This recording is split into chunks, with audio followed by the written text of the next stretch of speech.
Radio Publique Africaine.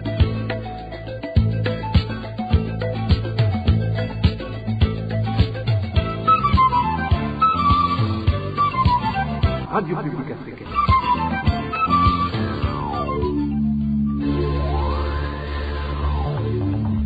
Ni umwanya w'amakuru mu Kirundi. Mukaba muyashyikirizwa na Marie-Ange Irakoze. Mwiriwe canke mwaramutse bibanye naho muherereye inshuti namwe banywanyi b'iradio RPA ijwi ry'abanyagihugu. Amakuru mu Kirundi yo kuri uyu wa gatandatu igenekerezo rya 20 Myandagaro umwaka wa 2022 yubakiye ku ngingo nkuru zikurikira.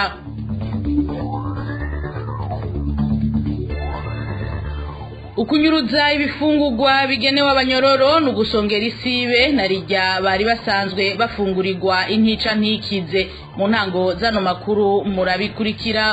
Leta ya Gitega ikurira inkoni ku gishitsi inzego z'umutekano nizo kwivuna bansiko batarabwa n'itunganywa rishasha ry'imishahara byashikirijwe n'umuvugizi wa leta kuri uyu wa 17 Myandagaro uyu mwaka, aho bariko bariga urwandiko rujanye n'ishigwa mu ngiro y'iryo tunganywa ku bisata bikukira leta. Ishirahamwe Regideso rijejwe gutanga amazi n'amatara ntirigishoboye gukwiragiza amazi mu gisagara ca Bujumbura. Imvo ritanga ngo nuko igisagara gitera caguka. Ido nido ni mukanya. Nayo mu mpera zano makuru nkuko vyama ku misi yose ya gatandatu ni kiganiro ku isoko. Uyu munsi tuza gushimikira ku bijanye n'ingene abana b'abanyeshuri bokurikiranwa mu bihe vy'uburuhuko. Saya gusa hari n'ayandi twabateguriye mukanya inkuru imwe nk'ukwayo sangwa ikaze.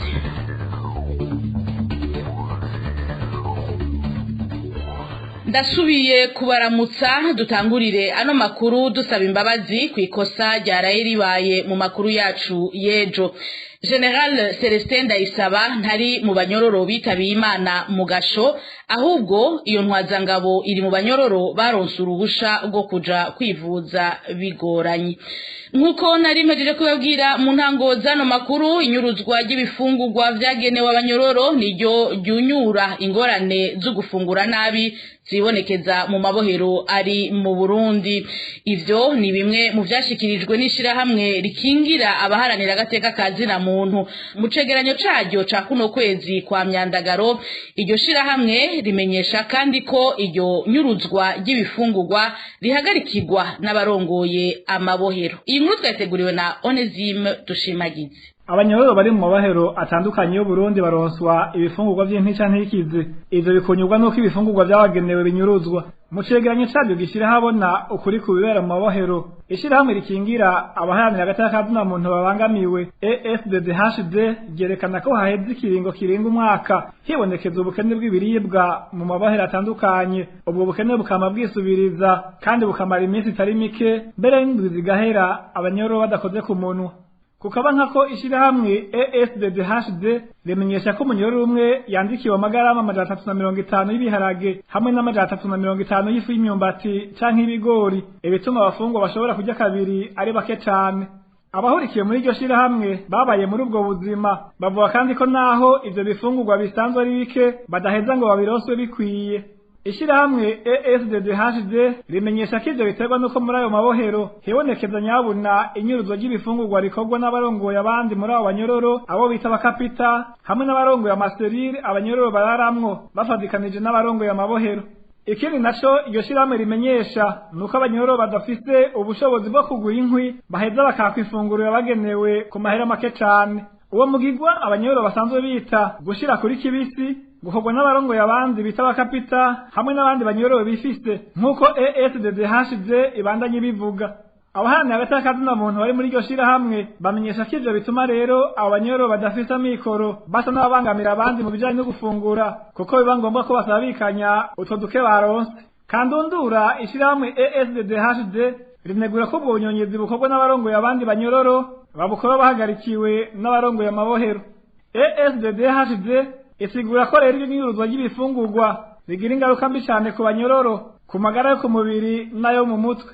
Naho biruko ESDDHD ryibutsa ko ubushikiranganje mu byo bujejwe harimo amabohero bwategerezwa gusuzuma ko abanyororo bose baroswa n'imiburiburi ifunguro yo ku murango niyo mw'ijoro nk'abandi banyororo bose nk'uko ingingo ya 31 y'itegeko rigenga amabohero hamwe n'iya 54 y'amategeko ajanye n'intunganywa ry'amabohero zibitegekanya. Onezime dushimagize mu gisata c'intwaro naho abagize inzego z'umutekano n'ukwivuna abansi ntibari mubegwa n'ishigwa mu ngiro ry'itunganywa rishasha ry'imishahara mu bisata bikukira leta harimwo n'ibifise amategeko abigenga biri mu vyigiwe hamwe n'inama shikiranganje y'u Burundi yabaye kuri uyu wa 17 myandagaro igihe hariko harihwezwa urwandiko rujanye n'ishigwa mu ngiro ry'iryo tunganywa ku bisata bikukira leta bifise amategeko abigenga.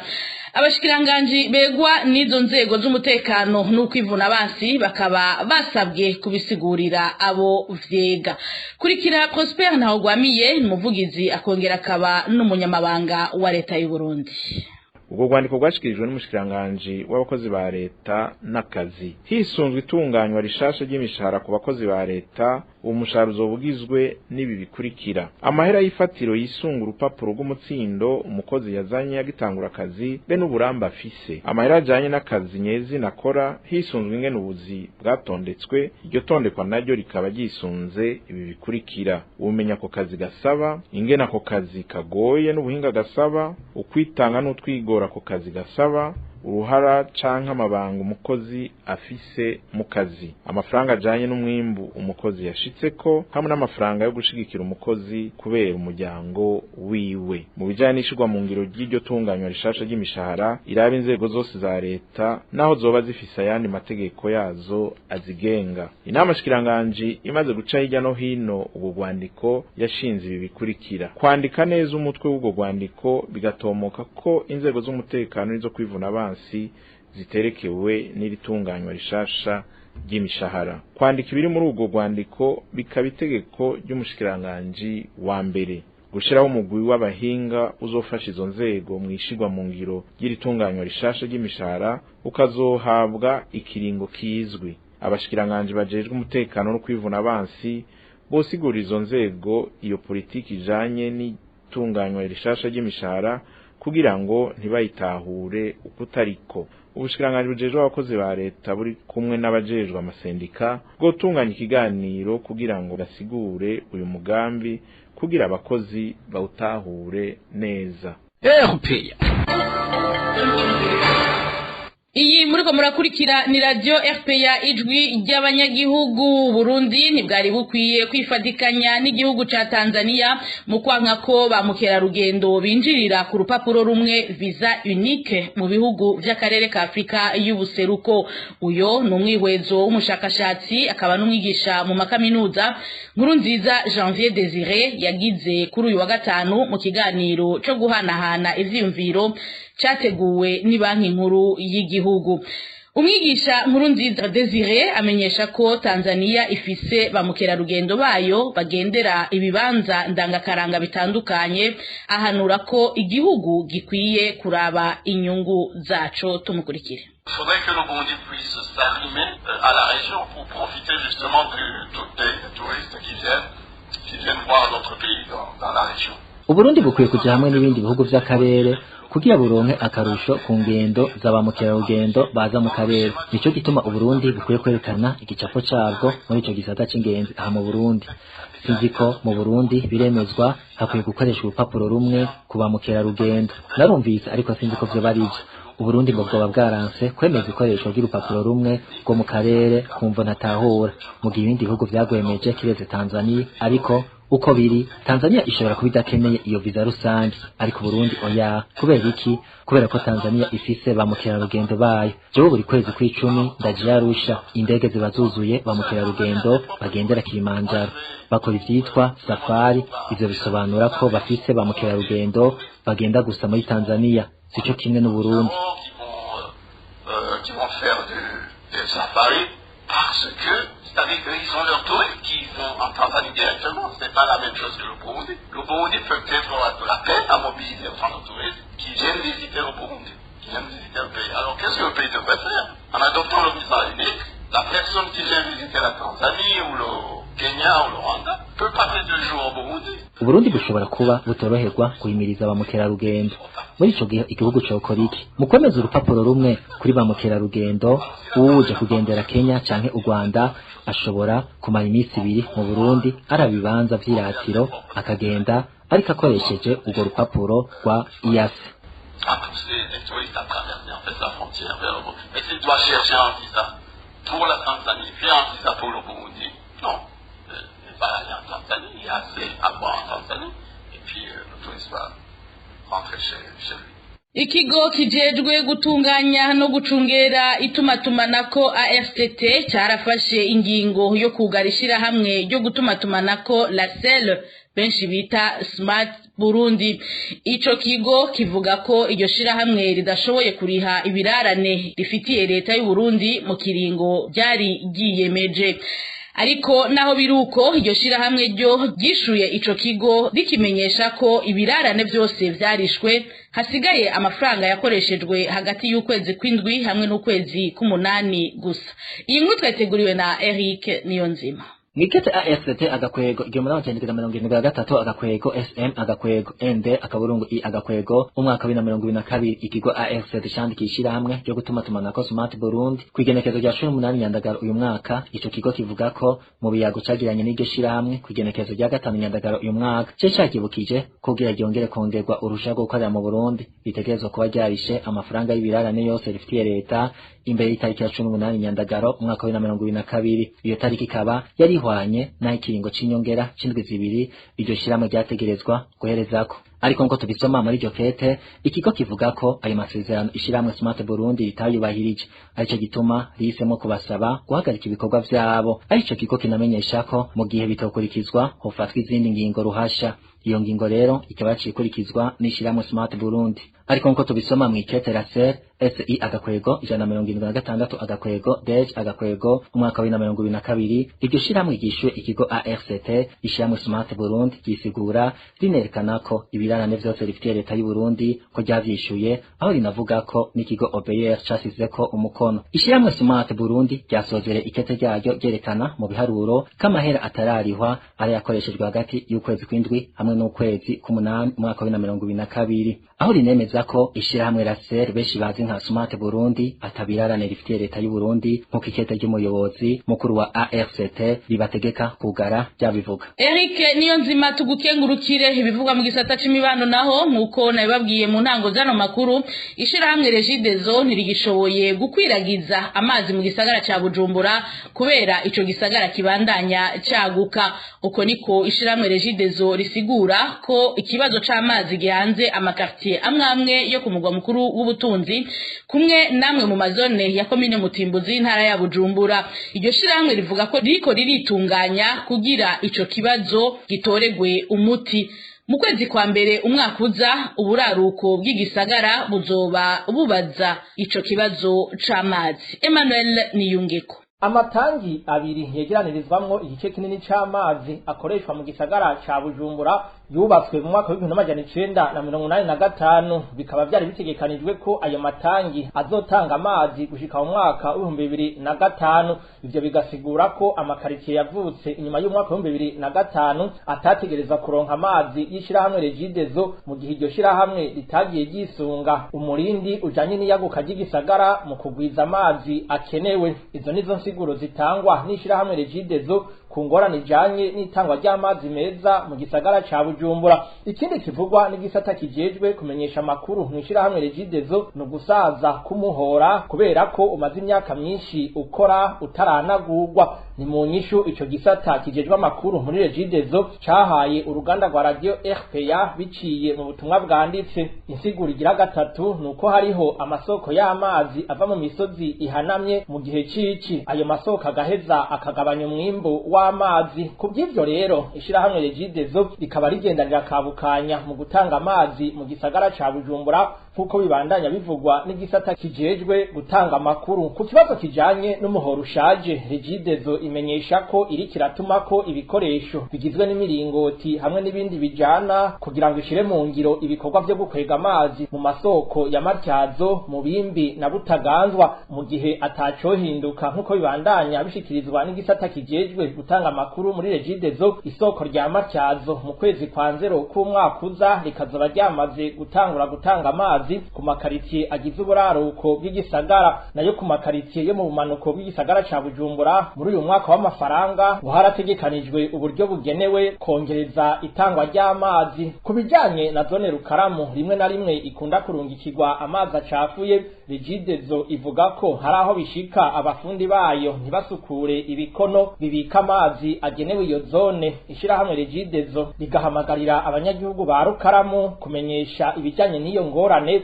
igihe cyose yibonekeje. Emmanuel Niyunge ko tugukengurukire. Bivugwa mu mpunzi naho isuku rike ni kimwe mu bibazo bikomeye bihanze abakenyezi b'abarundikazi bariko basaba ubuhungiro mu ikambi y'Inakivale mu gihugu ca Uganda.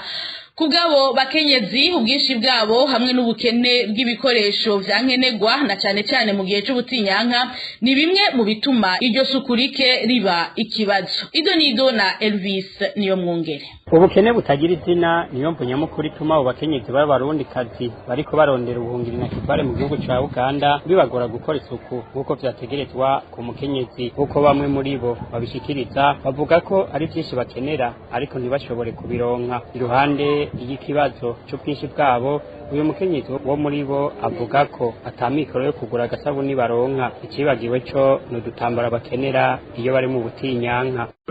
Musanga nyine umwanda waratwishe tuguma duteburana urushija ubuna agashambara kamuterera ko ikicanye n'isabune cyo turabizi ko sinadinze n'iporo cya gushingire ngo tutona iyo nisabure ako tesibasha ayo poronka ngironka nyine abantu bafitana kazi isuku riba bitabivanye n'ugushirwa abantu nyine baba bahazi n'ibyo ukunda kuhaba. Ikindi kiza guhura ico kibazo c'isuku rike, aba bakenyezi bavuga ko ari ubukene bw'amazi meza. Bamenyesha ko nayo bari bemerewe ko azobashikira mu ndwi zibiri amasezerano yabaye amasigara cicaro. Isuku yafise amazi akaronka agasabune akaronka agahuza ahinduranya, none nko ku bijanye n'amazi bari bayatwemereye ko bose barayaduha ariko batubaduha indwi zibiri zo kuyaduha byaraheze ntibayaduha. Iyo tugiye kumwonganya abantu baba baje kuvoma bakagira ikigombo nimba bapomye ibido zitatu akaguha nk'ikibido kimwe mukadusangira muri babiri muri batatu. Umva rero mwongene mwese mu mungere mu mese ibintu bijanye n'itwarete dufite itwarete renze imwe umva nyene kiba umwanda bivanye n'ingene turi benshi. Tubamenyeshe ko abo bakenyezi bariko basaba ubuhungiro Inakivale baraho bita Kabazana. Soko ryacu mu ikambi y'Inakivale rimenyesha ko muri ico kibanza bahamaze amezi yaba 6 ariko gushika ubu bakaba atanyishishemeye barahabwa. Elvis niyo mwungere tugukengurukire. Mu buhinga bw'ivyuma batumirira amate duhereza aya makuru ku kiganiro kw'isoko. Mu kiganiro kw'isoko cuno musi dushimikira ku bijanye n'ingene abana b'abanyeshure bokurikiranwa mu bihe vy'uburuhuko. Kw'isoko mugishikirizwa na Karine Dusabe. Kw'isoko ni ikiganiro mushikirizwa ku minsi yose ya gatandatu mukagitegurirwa n'urunani rw'amaradiyo Radio Inzamba Agateka Kawe, Radio RPA Ijwi ry'abanyagihugu na Radio Television Renaissance. Kuva mu ntango z'ukwezi kw'indwi abanyeshuri bo mu mashuri mato n'ayisumbuye bari mu buruhuko. Ubwo buruhuko bw'amezi abiri butuma ku ruhande rumwe abo bana baharonkera ubumenyi butandukanye n'ubwo bakura mu ishure. Ariko ku rundi ruhande iyo abo banyeshuri bari mu buruhuko badakurikiranywe neza bashobora kuyigira izindi ngeso mbi. None abarezi batanga impanuro izihe ku bijanye n'ingene abo bana bokurikiranwa? Inyishu ni muri kino kiganiro kw'isoko cyo kuri uno wa gatandatu igenekerezo rya 20 Myandagaro umwaka wa 2022 mukagishikirizwa na Karine Dusabe. Kaze.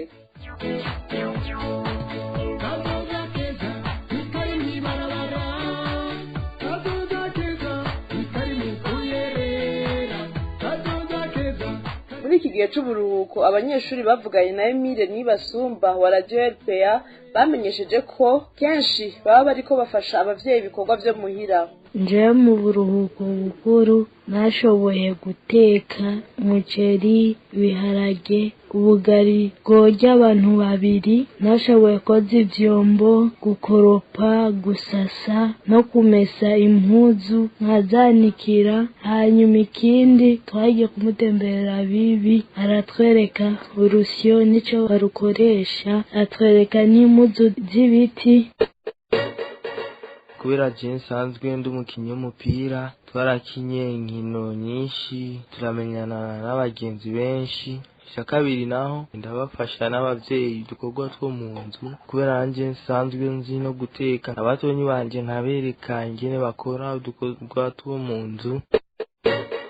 Ubu ni igihe c'isiza, ndavyuka mu gatondo nka sambi kaja gusiza, akadoka nka 5:30, hama agafungura muhira, hama akaruhuka gatoya, hama ku mugoroba tugaha ubwatsi nkazira muhira. Ku mugoroba nka 17 umuntu akishirako amazi akoga, karaba abantu hafi iyo abantu b'ababanyi generation yacu, tukayaga tukageza nka 11 saa moya, hama umuntu agataha muhira.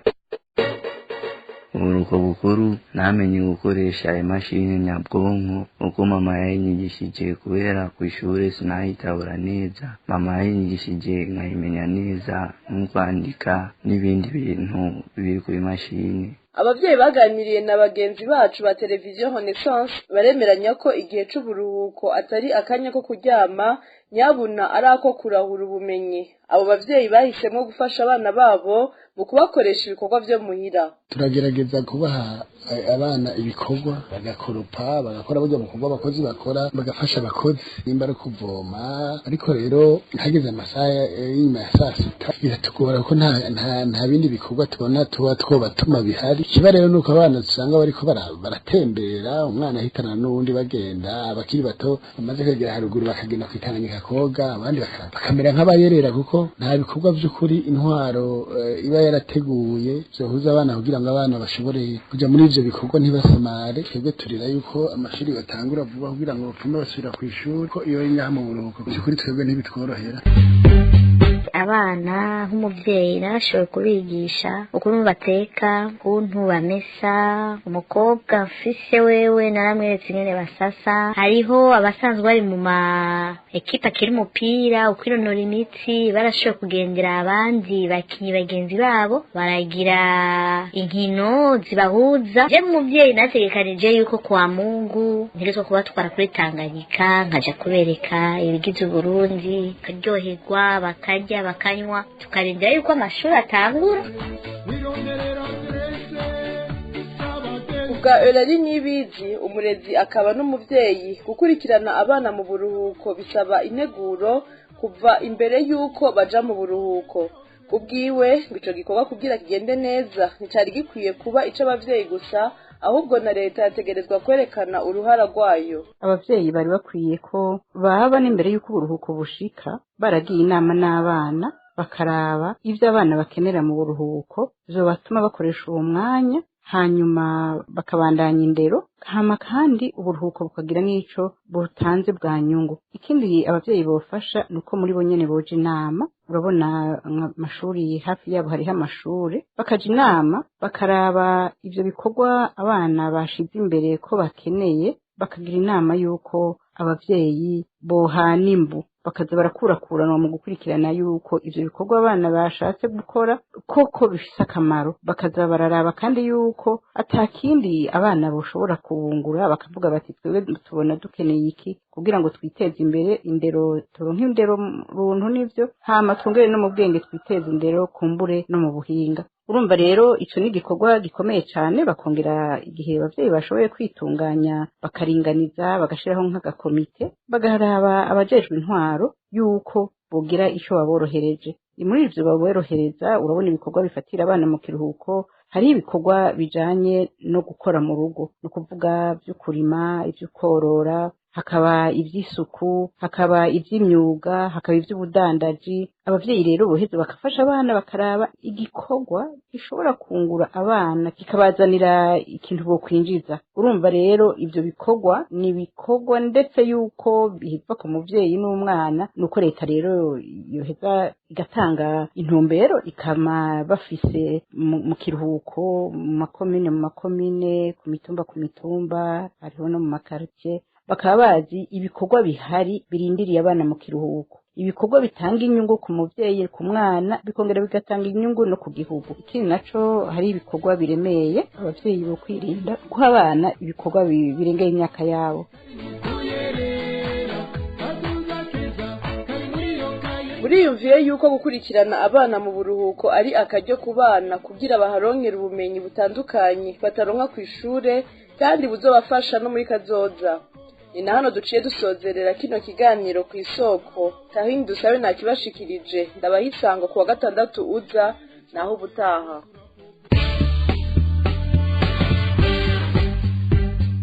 cari ikiganiro ku isoko.